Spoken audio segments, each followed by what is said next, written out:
says fetching stream. Oh, here we go.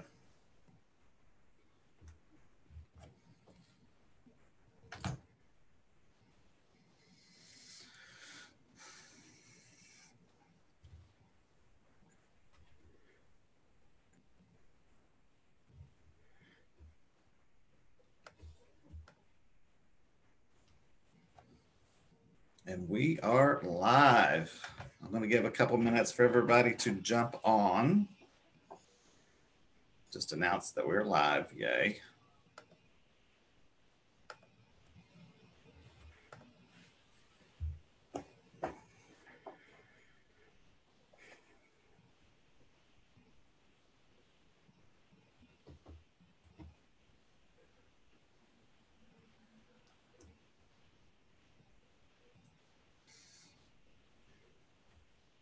Just another minute or two to let people jump on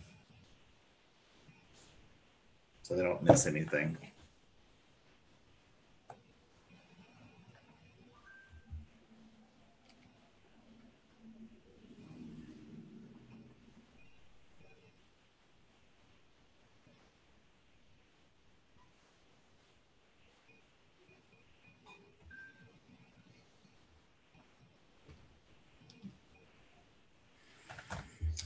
All right, let's go ahead and get started.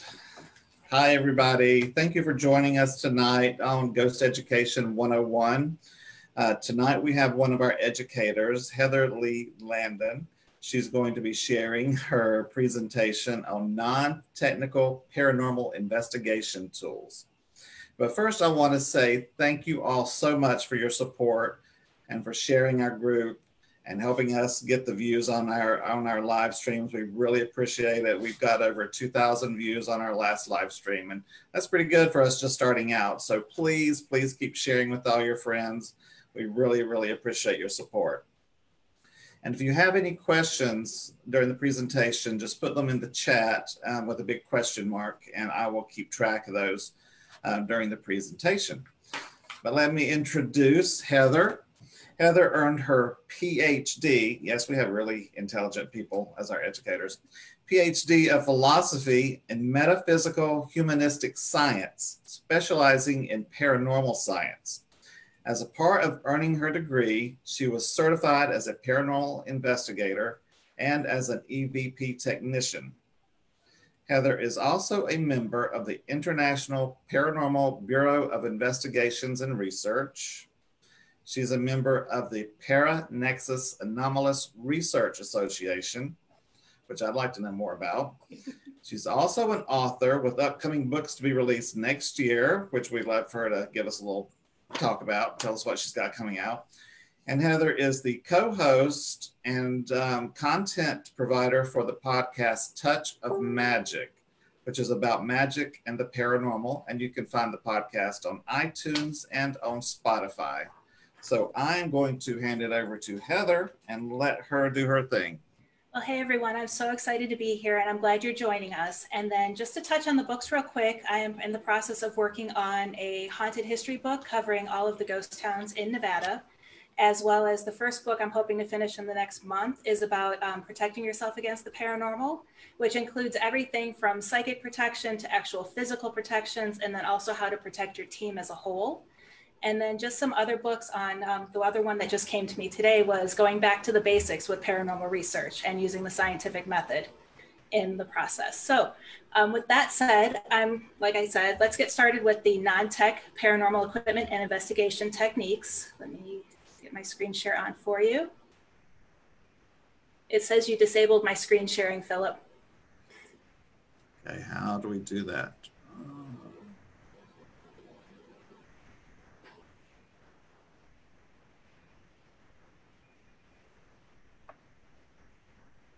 I have no idea how to get you off of that. Hold on here.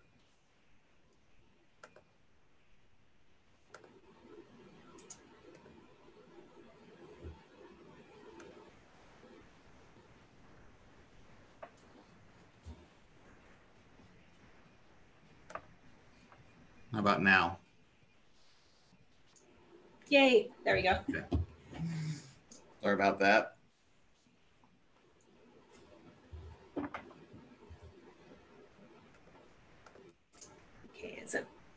Is it up?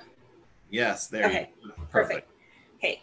The first and the most beneficial tool that you guys are going to have is your personal body, and you got to use your 5 senses when you investigate, even if you are using other techniques with your investigation. But when it comes to non-tech techniques, you want to use the 5 senses, which includes sight. And that means you just kind of got to pay attention to your surroundings, see what you see. You never know what you might see, or you could see something move, an apparition down the hall, and then you use that sense of sight to move your investigation towards where you're seeing these objects. The next is hearing. This is where you want to focus on listening for voices and strange noises. And for this, what I do is I'll just sit down, let the room settle, take some deep breaths, and close my eyes and just listen to the surroundings. This also helps you weed out anything like crickets or room noises, the house settling. Touch, you get sensations of feeling touched. Smell, I've had some investigators tell me that they smell things such as perfume, cinnamon. I've experienced the scent of burning, the scent of burning wood. And then it just kind of keep your, senses going for that. Then taste, this is one that's rare, but some have claimed that they experience unexplained taste in their mouth when paranormal activity is happening. The most common one is copper, but others have claimed that sour and sweet taste have gone in their mouth during investigations. And then, as I mentioned with hearing, if you want to enhance any one of your sensations, block out any of the others. For example, if you want to enhance your hearing, cover your eyes and just listen. If you want to enhance your sight, cover your ears. Okay, a pen and notebook. I really think a pen and notebook is needed for no matter what type of investigation you're doing. But if you're going non-tech, you want to keep a journal or a log of everything you experience or observe. The best way to do this is to either carry a clipboard with you or just some type of spiral bound notebook or even just a journal. Make sure you document times where you hear, see, feel, smell, taste, or experiencing anything, even if you don't think it's paranormal. Mark it down. And in this running log, you always want to keep the running log even if it's low tech or no tech, or even if you go full on tech when it comes to your investigations. This gives you documentation to compare with what happened, and then you can compare to any of your other technical equipment that you use during the investigation. Don't forget to also mark down the time it happened. So make sure you have a watch so you can see what time it happened during the investigation. If you're going completely non-tech for an investigation, have multiple investigators use a journal. Then afterwards, get together and compare your notes to see what everyone else saw or felt, because what you see or feel, someone else might have a different experience. Okay, shave and a haircut. This is one of my favorites. So what you do is you want to ask the spirit to finish a song. A common one that we use is the shave and a haircut. You guys all know this one, the shave and a haircut, 2 bits. So what you first do is you ask the spirit if they know it, and then give them a demonstration. Start off with the first investigator starting off the pattern, then have the second investigator finish it. Then what you do is you start the sequence over again and ask the spirit if it can finish the sequence for you. You want to make sure that you do this at least 3 times, because the first time it could be nothing, it could be a pipe in the wall, it could be anything. If it happens 2 times, it could be a coincidence. But if it happens 3 times on command, it might actually be an intelligent haunting that you're interacting with. Then, if possible, use other patterns that ask for longer sequences too. The example that we use is great, but if you can get a spirit to do a 3-knock pattern or longer, even better.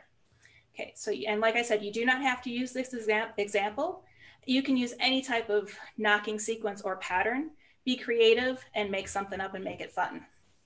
Okay, the next one is trigger objects, AKA error cues. Trigger objects they basically encourage interaction with spirits. They can be anything of special meaning for the spirit that you're trying to reach out to, or something that they might be interested in. For example, let's say you go to a bar and do an investigation. If you pour a shot of whiskey, they may interact with that or react to that. Other options you could do is motion censored kids toys, or even a dog toy. These are the big ones. I don't know if you've seen them, but they vibrate when touched, or they even light up when they're touched. You can use that as a trigger object or as a method of determining if there's paranormal activity there. Toys, including cars, toy dinosaurs, dolls, and stuffed animals work as well.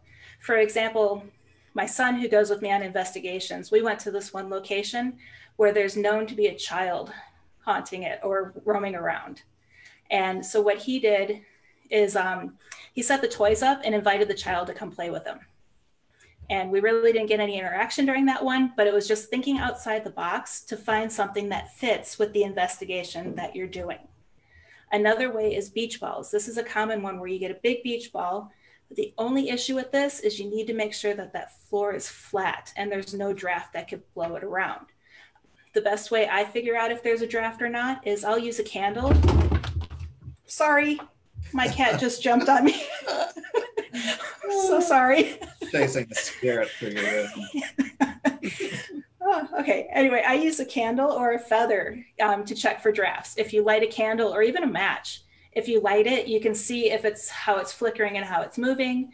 The other thing you could do is you can drop a feather, and if it mostly floats down straight, there's little chances of a draft. But if you drop that feather and it shoots to the left, you know there's a heavy draft or wind going through the room. Other trigger objects can include photos, family heirlooms, or objects tied to a specific time period. One trigger object example is, I don't know, in the last panel I did, I have the dolls of Raggedy Ann and Andy behind me. And those are my grandparents. And I use those as a way of being able to stay connected and connect with my grandfather whenever I need to reach out. So just find something that someone could be tied to, or something that really just means a lot for the family or in their life. Then other things are music, reading poetry, telling stories, or other sounds. For example, one thing that was mentioned in a previous panel was there was a location and they played music to try to get the spirits to interact with them. And one thing I did not put on here, and I probably should have, is also the way you dress. If you go to a location that's known for Civil War soldiers to visit, dress up in Civil War attire. If you're going somewhere that, like out here in Vegas, we have all the mobster hangouts, dress like you're in the 60s and 70s and see if you can get interaction that way. Just come up, again, think outside of the box, come up with ways that you can try to trigger that activity and get a reaction from the spirits. Okay, hold on a second, let me move. Okay, dowsing rods. This is another one of my favorite tools that I like to play with. They are great for asking closed-ended questions. However, the dowsing rods do require the investigator to remain as still as possible and there to be no wind. It's depending on how loose the rods are, this is very difficult and takes a lot of practice. There are a lot of debates on yeah, you guys know what I'm saying. There's a lot of debates on the use of the dowsing rods because human error, influence, and potential contamination can occur. If possible, you see in the photo, there's a contraption that you can make to hold the rods in place. But just make sure before using them that there's no draft or anything that may unintentionally move the rods for you. Then to use these, you can ask the spirits to cross the rods for no or open them up for yes. Dowsing rods also can be used to find underground water sources, metal deposits, lost objects, and energy lines within the earth.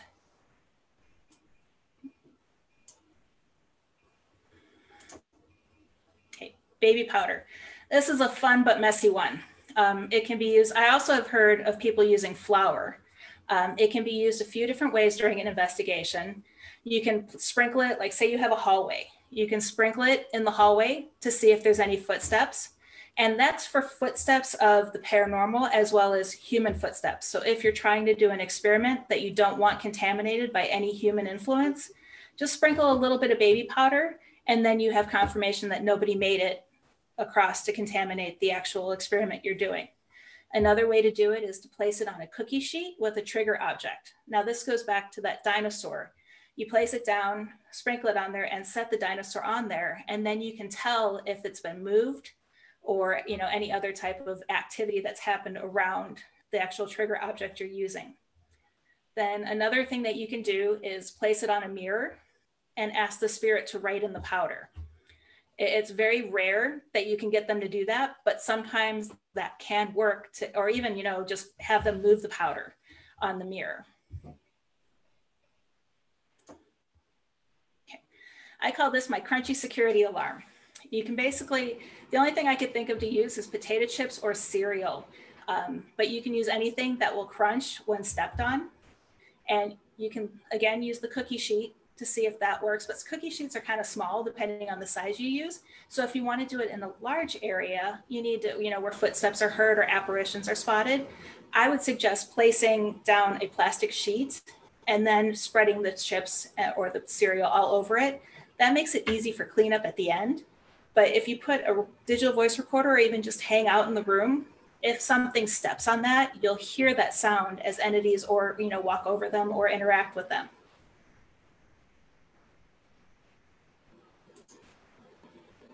Okay, a compass.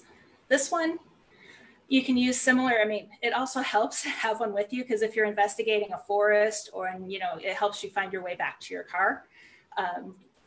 You can also use it similar to an EMF detector. In theory, compasses are used to detect electromagnetic activity. So in theory, when a spirit walks by that compass, the needle should be attracted to that activity. The other option is that it might just spin as the spirit gets closer to it. So you can use this similar to when you use a K2 meter and you ask the spirit to touch it to see if it's there, for yes or no. You can use it the same way. So you tell the spirit to ask it to come towards the compass, first show them how to use it, and then say, please approach it and try to touch the compass to see if you're present. And then if that doesn't work, you move on to something else if it doesn't work after a couple of times. But if it does work, you want to use that similar. So like you ask a question and say, please approach the compass for yes. And once you've confirmed that it does work, then you can use that for the question and answer period. Okay, bells on a string. One thing you could do is, best thing I could think of is either make your own with a string and a couple bells on it, or at Christmas time, you have those pre-made garlands with the bells on it. You use that to detect paranormal movement. Okay, so basically what you do is you tie a string across two solid objects. This can be across two chairs, across a whole hallway, or through a door frame. Then, tie 1, 2, or more bells off the string. And then when something such as a spirit bumps up against it, moves through it, or wiggles the string, the bells will make a sound. So now this is also great, like any other question and answer series that we do, is you can show the spirit how it works, say, hey, just wiggle it here to let us, wiggle the string to let us know you're here. And then once you get that confirmation again that the spirit is willing to take that method, you can then use that to ask questions. Okay. For mirrors, it is believed that spirits not visible to the naked eye can actually be seen in mirrors. And others believe that mirrors act as portals to another realm.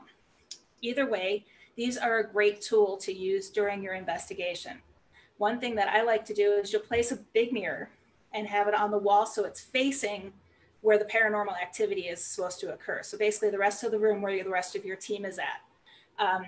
From there, just sit there and focus on the mirror. Watch what happens as the investigation continues to see if you're able to see any spirits or paranormal activity that the rest of the team may not be able to pick up on, just seeing it with their naked eyes.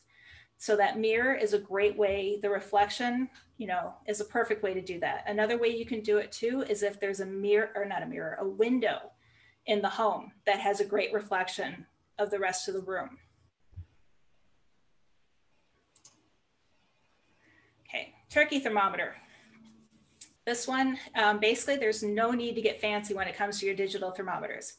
A standard turkey thermometer can tell you if temperatures are dropping in a room. The best way to use this is to pick a place in your investigation and set it on the ground or table and just let it sit there for a few minutes. Then go back regularly and take readings throughout the investigation and then document this in the investigation log. This isn't as quick as the digital thermometers are. So if someone says, ooh, there's a cold spot, you really can't use it, but it is a great way if there's a room that's known to get cold because of paranormal activity to document the temperature changes throughout the investigation. Okay, wind chimes, feathers, and incense. Just like with the bells on a string, wind chimes can be used to detect spirit movement.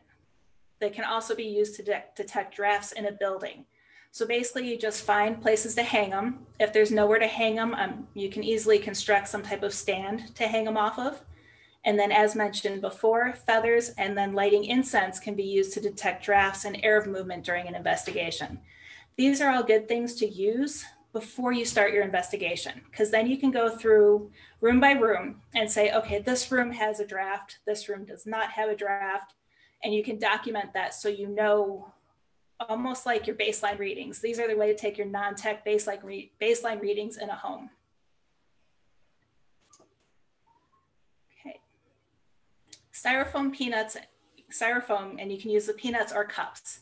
Basically, styrofoam gets attracted to electromagnetic charges. So if you think about it, when things get statically charged or you open up a package that you've received, those little styrofoam peanuts get everywhere. So the theory is that as they move, as static electricity moves or passes through, the styrofoam cups or the peanuts in the hallway will be attracted to that. So what you want to do with this is find a spot where activity is known to happen. You know, spread the cups out. As you can see in the background photo here, all the cups are marked so you can tell if they've moved, or you can just scatter the peanuts and see if, you know, they've moved. And the best way to do that is to kind of take a before and after photo. So this is where you want to at least have your cell phone so you can take that before and after photo, or bring at least a camera, you know, basic camera width so you can have that to document any changes in that. So again, before leaving this area, you want to check for drafts, which can also move, creating false positives. Another thing you can do, like I said with the baby powder, is seal off a room with tape to prevent others from entering. This will definitely reduce the chances of any outside contamination happening with the experiment that you have going on in the location. Okay, ping pong balls. Similar, can be used. There's a couple different ways. Scatter the ping pong balls and mark them with X's on a table so you know the position that they're in, as you can see in the photo in the background. You know, make note of how they're set up and document what position they're in. You can do this in your journal by documenting, you know, this, you know, where the balls are, draw a little table or even a grid. And then in theory, a spirit walking by may disturb the ping pong balls, or they may actually move them. So one thing that you could also do with this is use color markers and ask the spirit, you know, lay them out and say, you know, move the ball with the red X for no and the blue X for yes. So you can use that as a way of communicating as well. Then, as I mentioned, if you are bringing a camera along, place a video camera on the balls and take before and after photos to compare. Okay, pendulums. This is one of my favorite tools to use during an investigation, but like the dowsing rods, there's that potential for human error. And I just kind of like jumped ahead, hold on. Okay, they're great for yes and no questions. And if you have a pendulum board, it can be used similar to a Ouija board. You can ask it to swing the pendulum left and right for yes, or the pendulum board has yes, no, and maybe already written on it. Some boards I've seen have the alphabet written around the outside. And you just basically, the board with a stand is the best way to remove any type of human error when it comes to using a pendulum. These can also be used to open and close portals, but that's another another one. Okay, and just like that with spirit boards, there's a lot of debate, such as the Ouija and pendulum boards. They are great non-tech tools. However, if you're not prepared to use them, or if you don't know how to use one, especially if you don't know how to end a session, I don't personally recommend you use one unless you know and have done your research and are prepared for what could happen. And then if you do plan on using a Ouija board, do not use it without the client and the property owner's permission, because some people are so sensitive when it comes to this. The last thing you want to do is upset a client.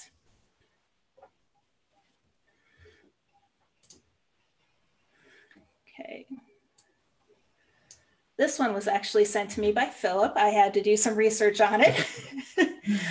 But the static electric detector, I cannot wait to make one. They're really simple and they really, really work. Mm-hmm.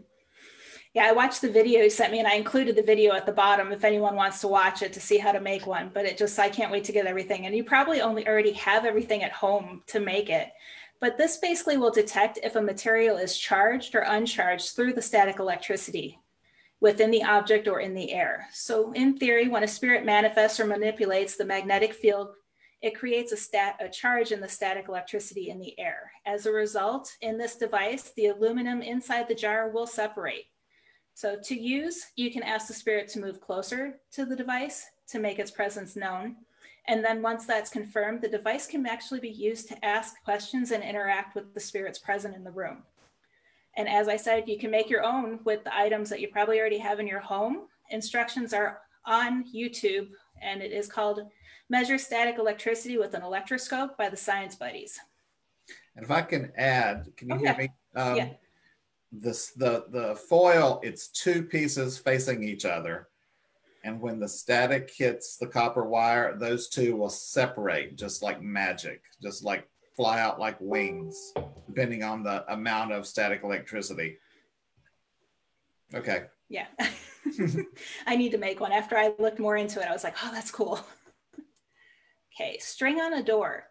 Now, if someone has reports that their door just magically opens and closes on its own, this could mean that a paranormal entity is making it open and close. And so using a string on a door is a great way to tell if the door has been disturbed or not. What you do is you cut a piece of string, a couple inches long, just long enough so it fits through the door frame on either side. Then before closing the door, place the string inside the frame, several inches above the floor, and make sure that it's not loose in there and that the string is secure. Upon returning to check on the door, if the string has moved, the door probably has been open. This is also another great method to use with any non-tech methods and wanting to secure a room to ensure that the investigation inside that room has not been altered by any human activity. And then another way to ensure no one on a team has accidentally entered a room, you can tie the string from one side to the other or place tape across the doorway. I know some investigators who use duct tape, and they initial it, timestamp it, and date it before sealing off a room. Be careful with duct tape. If in someone's home, you can pull the paint off the wall. True. So painter's tape, that works. Yeah. Okay, table tipping. This is another one that has a lot of controversy over it because there is that possibility of human error. So basically what this is when you have a small group of people stand around a table and they only put their fingertips on it. And the closer to the center of the table, the better, because there's less chance that you can move something from that center with just your fingertips. Then as a group, what you want to do is close your eyes, take a few deep breaths. What I always suggest is count to 3 as you breathe in, hold for 3 counts, and then exhale for 3 counts. As a group, clear your mind and just let the room settle and listen to the room. Then to start, ask questions, and for responses, you'll get responses in the form of the table actually moving. Sometimes the table will tip, sometimes it'll slide across the floor, and sometimes you'll just feel it vibrate underneath your fingers. It is very important to be patient with this process because sometimes it can take up to 30 minutes or longer just to get a response to occur. And as I mentioned, the response you receive in the beginning may be in the form of something small, like small vibrations. And eventually, as you progress, the table might actually shift on that floor. If you're recording this, make sure the entire table and everyone participating is in full view, their hands, their feet, and there's nothing hidden. This ensures that there's no claims of faking anything during the session. Now with this one, I've never really actually participated in one, but I do know several who do. And most of the time this is associated with seances as well as there's a medium present during this. And if I can add, if you're doing it in the dark, put an IR camera facing under the table so you can see everyone's feet. And if you get a really good connection with the spirit, they can tap out the alphabet with the table leg and you can count out the letters, and that's how they can spell a name. So that's one way to do it. I never even thought of that. Great tip. Thank you. I'll make notes. Okay. Now, I know everything I've shared in the past of this presentation is all non-tech. Sometimes it's just not possible to go 100% non-tech during an investigation. The next few slides will discuss a few of the low-tech items that you can use to document and also to keep everyone safe during an investigation. Okay. Levels and digital laser levels. Now, you can use a level to verify that the location is flat and even, especially if you're using ping pong balls or a blow up beach ball. That ensures that it's level. And a room that's not level kind of creates that fun house effect where you walk in and you get a feeling of being off balance and just something's not right in the room. That can occur just because the floor is not level to the room that you just came from. The level can also be used, I just said that, and other rolling devices during the investigation. Now, the digital laser level is very affordable, and chances are you may already have one in your toolbox. These are great tools, and though they're not non-tech, they're very low-tech when compared to the investigation tools used by many. And for the digital laser levels, you can use them similar to the level to determine if the floor is flat and even, and that helps you with anything for that. But they can also be used if you turn them on, and if you can get that spirit to break the light, it doesn't always happen, but it can be used similar to some of the more expensive laser grids that you can buy.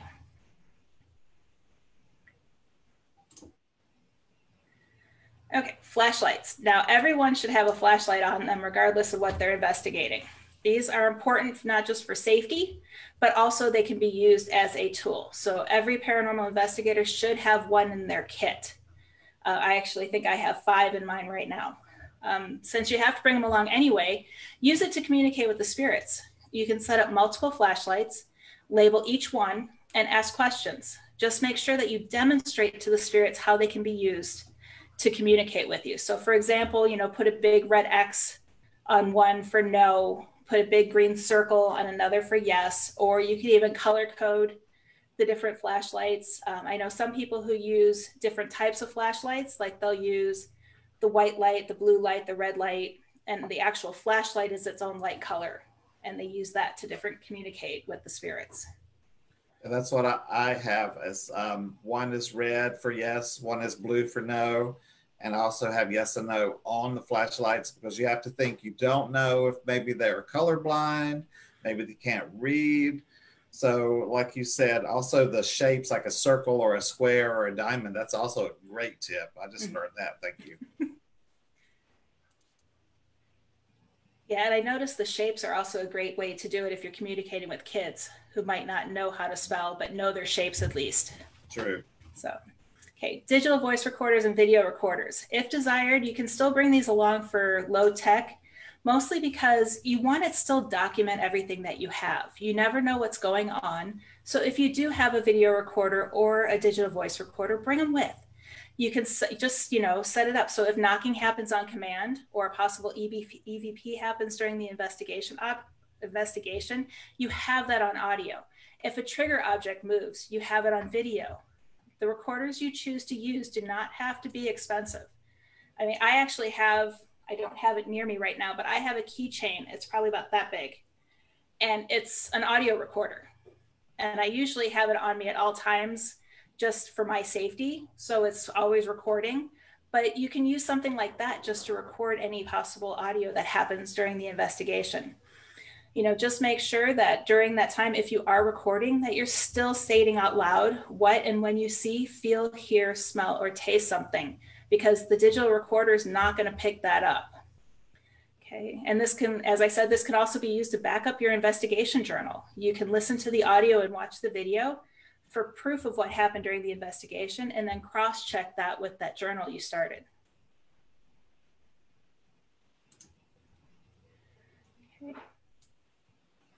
Okay, and be creative. Being a paranormal investigator does not have to be expensive in the beginning. Search your homes for items you may already have that can be used. Everybody, if you're just starting out, chances are you already have flashlights in your home. You may already have a digital camera in your house. Use what you already have to get started. And then once you're more comfortable investigating, you can start looking into some of those more high-tech tools. Okay. I got through that a lot faster than I thought. And I tried to slow down. You're a fast talker. Does anyone have any questions?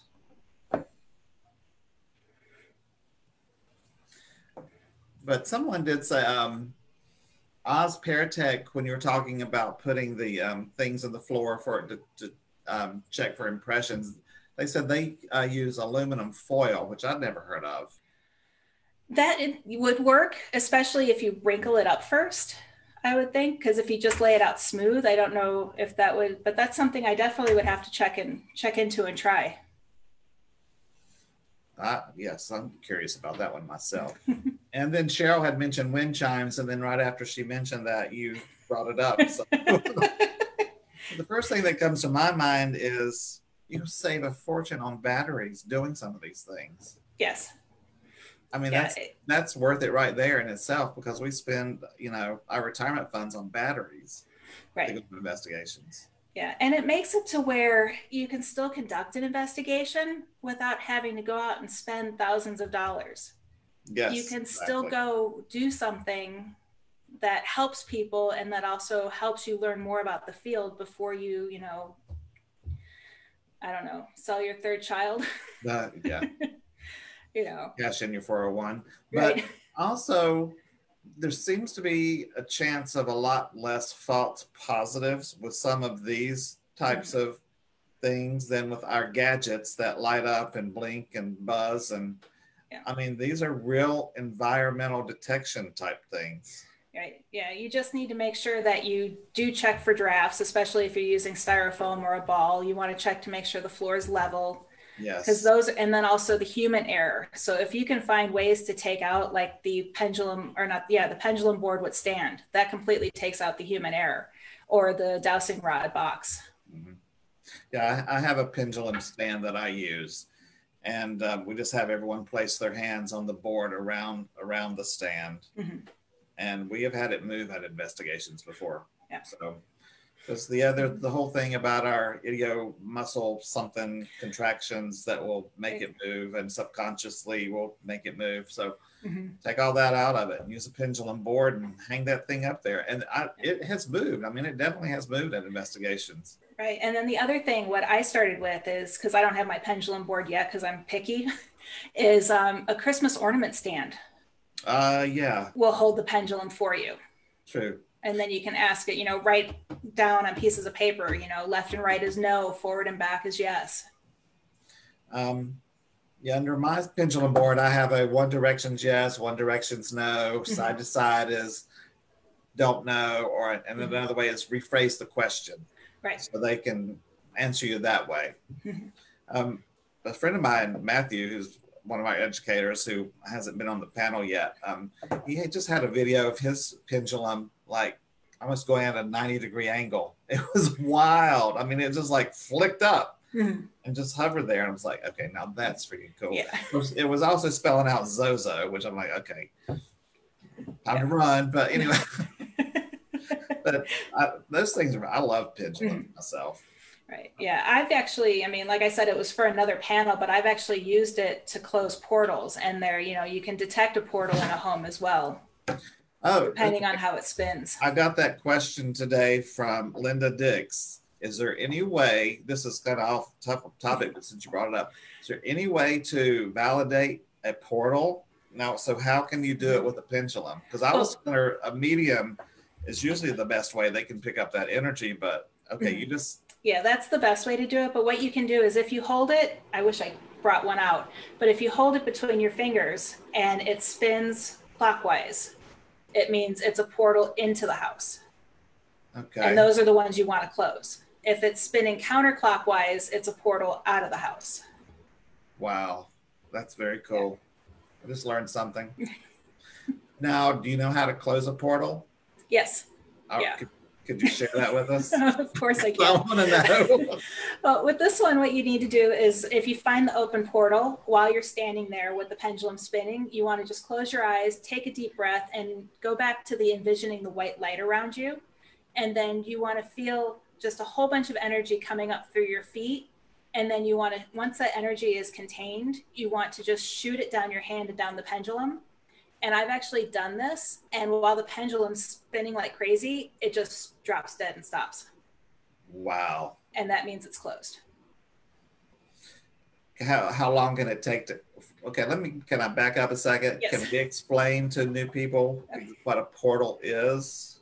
It's a way that spirits or any type of negative energy or even positive energy can get into or out of a location. They can occur inside homes, buildings, I've had people who say they have them in their backyard, inside a barn. It's basically a way for the spirits to move around. And like a doorway from our world to their world. And but we really don't know how those doorways, those portals come to be, what that perfect storm is that makes that door right there. But I mean, I've felt them before, you know, being medium. I was like, okay, this is happening in the hallway. They're coming from in and out of the hallway in this spot.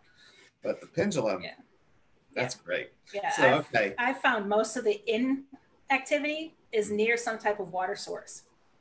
So they're usually near a tub or even a sink is where I found them. And then the exits are usually inside closets. Exits inside closets is where I found it. But then I've heard a lot of people say that they have the activity in the front and back of a hallway. So like the front of the hallway's in and the back of the hallway's out.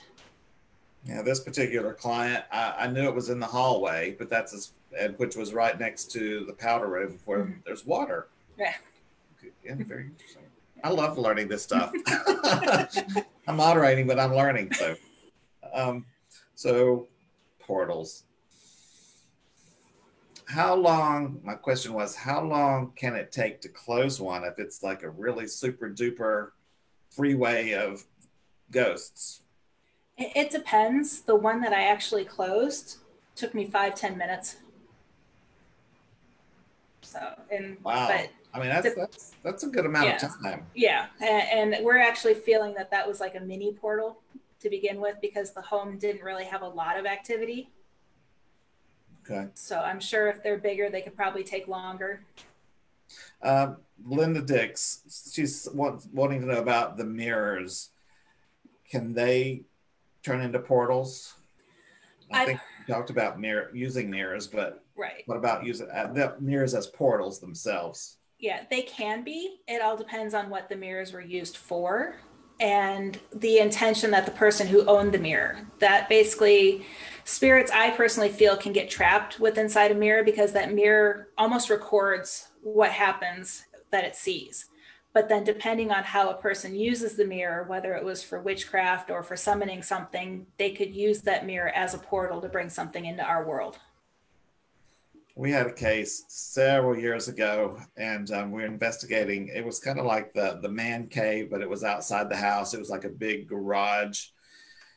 And when I walked in, you know, I was scanning the room, and the first thing I know, there were 6 mirrors on both sides of the wall facing each other. And I said to one of my teammates, I said, holy cow, do you see what I'm seeing with these mirrors? And then he showed us, the homeowner, photos of a giant black mass that looked like thick black smoke that was hovering in the center of that room. So something was happening between those mirrors, because that's where the photograph of the phenomena was. And I had never in my life seen a photograph like this before. I mean, I've got one with me with a black mass coming out of the ceiling, but this was huge. Yeah, we did an investigation where it was probably innocently done, but the daughter had her dresser with the mirror. And then on the other side of the room, she had like a little powder makeup desk with mirrors, and they were facing each other. And when we were investigating the room, we had not a flashlight, we had a light grid set on the smaller table. And during the investigation, the thing just started shaking like crazy. Oh, wow. So, and when we moved it to where they weren't facing each other, activity stopped in the room.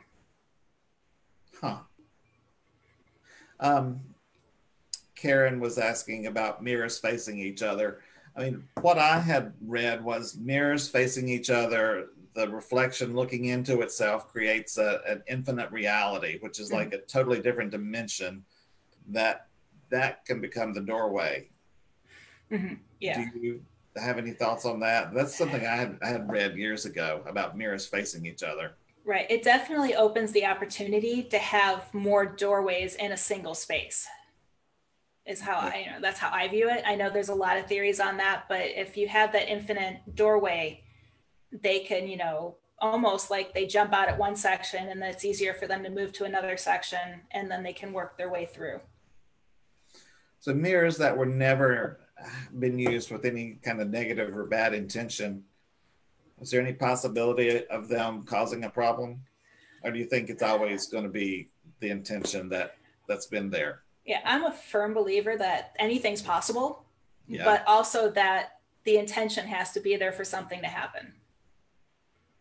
You know, whether it's good or bad, there has to be, you know, most of the negative stuff that happens is because someone had negative intentions associated to something.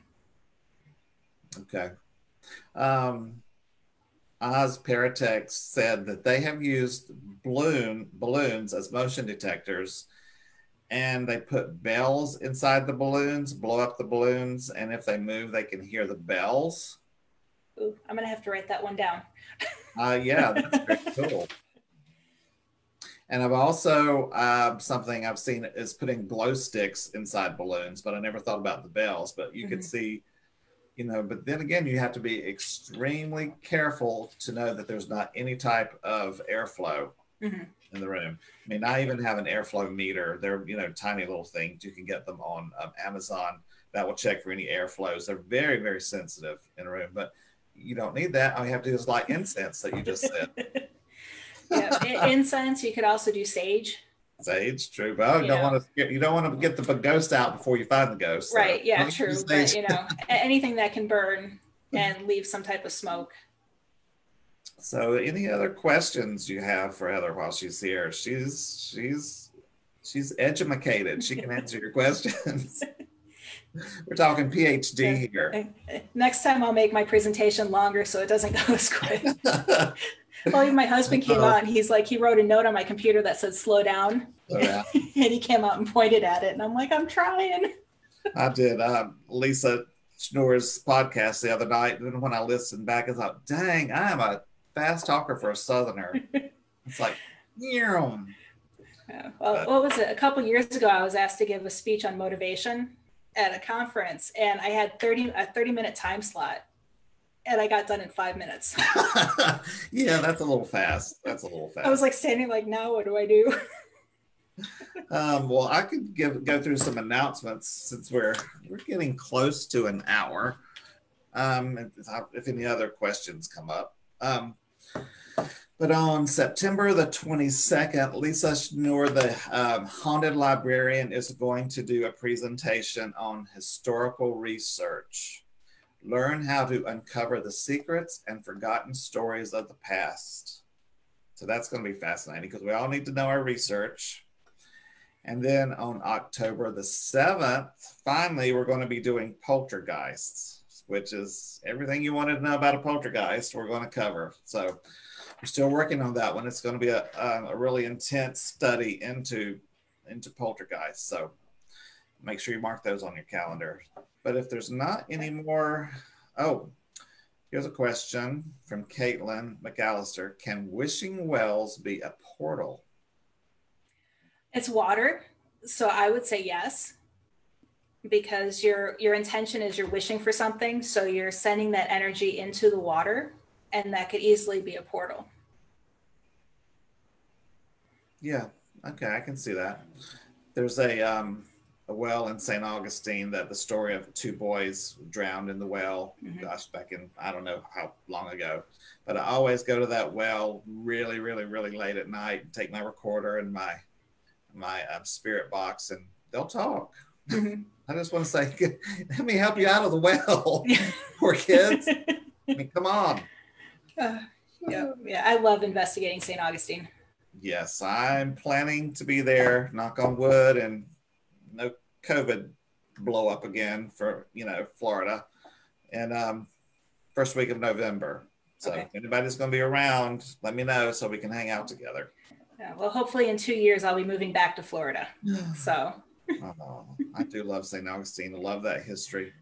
So, well, I don't think there are any more questions. We've gone through our announcements. And you guys, what are some other things that you'd like to hear? We're going to do a panel sometime on some of our strangest cases. So you can hear some of the things that we found that we weren't looking for, which is going to be quite fascinating. And then we have some other things lined up, but if there's anything in particular that you want to know of, after the holidays, probably I want to do shadow people, because that's a very, very intensive subject to cover. because people hear a lot about shadow people, but there are different categories of shadow people. There are red eye specters, there's hat people, there's cloak shadow people, there's just plain old shadows. So that's something that we're going to do in the future. But I know a presentation that I'm working on now that I finished this one is how to conduct EVP sessions that don't bore the ghost. That don't bore the ghost. That's a good one. Katie Foreman said phone apps pre-programmed. I'm not exactly sure what the question is there. I know there's some ITC phone apps that I like. There's I don't like anything with, if this is what you're asking, I don't like anything with programmed words. I don't like anything deceiving. I mean, I developed an ITC app. It's free on Google Play, the ITC Collaboration Pro, and it's just 12 language phonetics that rotate between 3 banks. But yeah, I think phone apps work. Now, some of the ghost detection phone apps, I don't know too much about, but they're fun to play with. I hope that answers your question, if that was the question. Yeah, I've never tried the phone apps just because I was always afraid of interference from the phone. Yeah, because the phones are, there's EMF coming off the phones, and they're not designed to really do what like an EDI does or anything. Okay, now Courtney's talking about, we should talk about pareidolia sometime. Yes. That's a good one. But I want to thank you for doing this tonight. I really appreciate it, and I hope everyone enjoyed it. And please share this with all your friends. I'm going to do a little editing, and then we will upload it to the YouTube channel, and please subscribe to it so you can see all the videos there without having to scroll all through our page. But our page has some really good things on it, so you should scroll through it and look. But thank you so much. And debunking photos, somebody would like to know about. Yeah, that could get some people really angry when we debunk their photos. People do not like to hear that that's a dust orb or lens flare, which is really, really a lot of what's in photographs are lens flares. Or hair. Spider webs, yeah. Even on Paranormal Caught on Camera, they had this security camera. Oh, this thing going back. And I was like, that is a spider web. I don't know why you can't figure that out. But I think that show just puts things on for having content. But anyway, that's my opinion. Okay, I'm going to shut up now. I don't want to get in trouble. But thanks, everybody. We're going to go ahead and end. And see you September 22nd. And everybody be sure to put that on the calendar. It's going to be very, very informative. You can look up Lisa on our on our Facebook page and see her bio. She's just a great lady, very full of some great knowledge. So, all right. Bye, everybody. Bye. Thank you.